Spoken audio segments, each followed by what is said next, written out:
not on NAS, even though I kind of do have a small position open on this personal and MT4. I also have this US 30 trade open on the MT5 personal account over here too. Still running on the personal account. I think I'll just go ahead and manually close because we reached my target.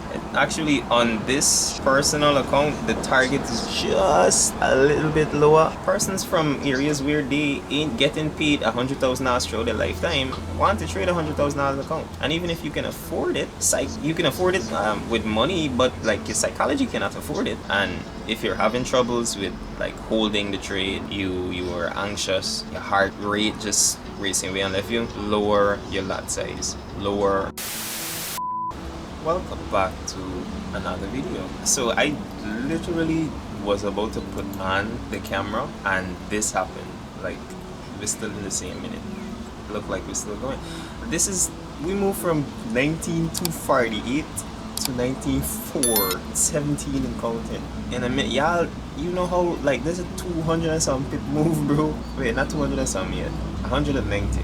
The weird thing about it is I was bullish because I mean I'm not gonna trade or anything. It's before 10. It's before 9:30. So obviously I'm not gonna trade. But we're at all-time highs since here yesterday.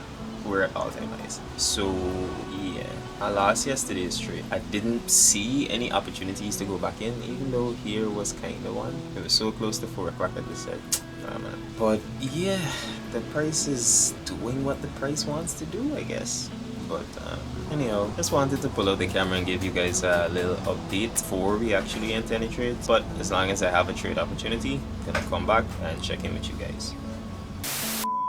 Alright, and we're back. A couple hours later, not on NAS, even though I kind of do have a small position open on this personal and MT4. I also have this US 30 trade open on the MT5 personal account over here too. So watching it, I'm not in this trade on my funded account. I already had a small loss on the funded and recovered it a small bit. I didn't get to pull out the camera or mark the parameters of the trade because it was a scalp, not on the 1 minute, based off of the 5 minute, and it was on US 30. But at the same time, I don't want to keep holding the trade. I would keep holding it on the personal account, but not the challenge account. Yeah, so these are the parameters of the trade. Stop loss right above here, take profit right below here, and we are currently in the middle. I'm well aware of this big gap or space or whatever you want to call it. I'm well aware that price might want to just reverse at any point and keep pushing up, especially if I pull out the fib retracement and we just touch the 50%. Yeah, we under the 50%. We just touch it, and this is on a 5-minute chart. So yeah, we under the 50%. But let we hope that this is a false move to the upside and the real move is to the downside, and I got an opportunity to get in. I also didn't send this trade out to the chat because I'm being honest with you, it's a low probability trade, but I still took it. I still have to document it because it's a trade that I took. As well as the smaller trades. I don't have any way of documenting the smaller scalps, but it's still in the same direction, so I'll go ahead and start journaling that right now. I have to give you guys the update that this is a trade that I'm taking. I'm already out of it on the funded, like I said, but I'm still holding it on a personal, so I'll let you guys know how this goes. Testing, to be honest, to see if the strategy could be applied the same way with US 30, because since we're at all-time highs, NAS kind of ain't adhering to my rules or the strategy that I use. So just looking for an alternative until we get back to a little bit around normal market conditions. Anyways, going to update you guys in a couple of minutes, set the alerts, journal, and we're gonna check in with you once we either get to take profit or stop loss, any of the areas of interest. And we're back, and TP has been hit. The trade is currently still running.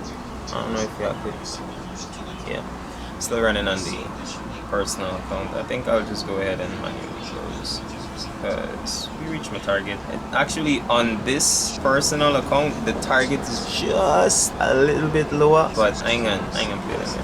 This was the initial target. It's just that because I got in a little late on personal account, I adjusted for the same distance, not the same target on the chart itself. But I'll go ahead and close right now, man. $25 on the personal. Not bad. Usually is it like a $30 day, and US 30 turned out to be a good move as well, you know. I just thought that it wasn't as active as NAS sometimes, but it gave good trades.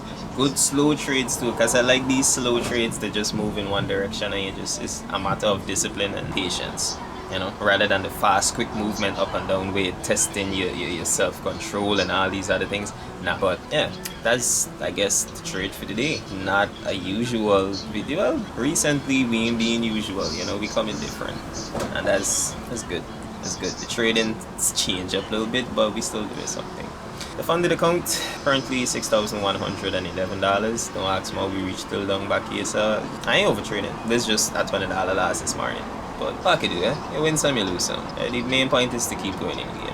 At the end of the game. I saw this morning that Funded Next sent out email about a promotion they have 2 for 1. You buy one account, you get 2 free. And I thought, what about if I just, you know, cop another challenge just for the sake of like peace of mind, you know? Because I have this one for 2 months and I could just, you know, trade both with reduced risk. Because I'm trading this account with reduced risk, I can't say that it's failing or it's working, but it's alive. And maybe I wouldn't feel this I don't want to use disappointed, but I wouldn't feel as if I'm not doing something good if I have 2 accounts that I'm using reduced risk on, you know. So maybe even though it would be still small growth, it would be small growth across 2 accounts. So mentally I'd be thinking, okay, great, if I can pass phase 1 and all 2, even though it takes me longer, it's like double the amount. It's double the amount in lot size. So even though I'm risking 0.05% per trade, I could still earn 1% overall. You feel me? Like of the same 6,000 account, because it's still a 6,000 account I would be purchasing. Oh no, man. Oh no, man. I ain't comfortable with them big numbers. If like I just ain't comfortable with it. I am from Guyana.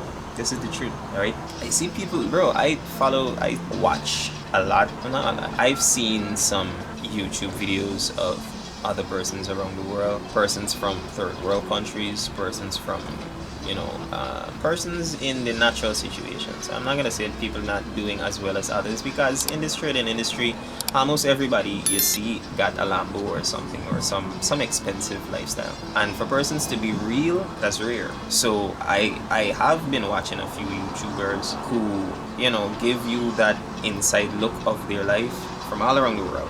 Philippines, Thailand, Africa, so many countries in Africa. There's South Africa, there's Nigeria, there's Uganda. There's just so many traders around the world, and everybody got different experiences, but you could pick up similarities. And for a lot of countries where, you know, we might not have such a, what I want to call it, the minimum wage. Let's use minimum wage just for the sake of psychology. Minimum wage in most of these countries is pretty low compared to other parts of the world where persons are accustomed to handling, let's say, $50,000, $100,000 a year. That's normal, right? But in some parts of the world, the normal yearly salary is 5,000, as I said, 5,000 to maybe 20,000 US dollars per year. That's a normal salary in a lot of places in the world. But because of the influence that we see online, everybody trading $100,000 account. Persons from areas where they ain't getting paid $100,000 throughout their lifetime want to trade $100,000 account. And even if you can afford it, you can afford it with money, but like your psychology cannot afford it, because you're closing trades when you're seeing $1,000 in profit. You rushing out to stuff, you over leveraging, you see $8,000 drawdown as $6,000 drawdown is this is the end of it. But really and truly, it's a very small percentage of the account, but we just ain't accustomed to them. Most of us ain't, and I'm saying us because me included. My country don't pay $100,000 a year salary. You have to be a minister. That's plain and straight. or some head at some I'll come. Big up. We find I'll. Yeah, no. Yeah. But same way, it didn't mean that the average salary will increase just as right. And people just overlook these things, you know. If you're in a country where $1,000 US could do a lot for you for like a period of a month, I don't suggest anything over 25,000 account. But hey, go ahead. If some person, and it's not for everybody, just for like beginners, because persons who are in third world countries or countries where the average salary is over $50,000, $100,000 a year, they could still mentally handle these larger numbers because one, they've been trading for a long time, or two, their lifestyle. Because not because the average salary is like that mean, you know, they might live like that. You might live above the average in your country. So still take what I'm saying with a grain of salt. You go ahead, experience it for yourself. Actually buy an account, feel how you feel, note how you feel. And if you're having troubles with like holding the trade, you are anxious, your heart rate just racing away and left you, lower your lot size, lower your account size, because the targets itself, even like, yeah, the targets itself mentally and emotionally, you might not be prepared for it, because most of us coming from an account, a live account where it's $100 or $500 or rarely $1,000, right? And this is outside of the US, let me be real. We looking to grow that account or flip that account or whatever the case is, then we going over to 100,000 prop firm account. Mentally, we are not prepared for it unless you got like years of withdrawing $200-300 every week from a $500 account or something. You're not gonna be mentally prepared to risk 1,000 on this thing, because watch, you know, in 100,000 account, number one, cost relatively a lot of money for the country that you're living in. Two, or even a $50,000 account. Two, how many are you going to buy before you fail? Because most of us coming over from a live account where we don't have a 10% drawdown limit, we don't have a 5% daily drawdown limit.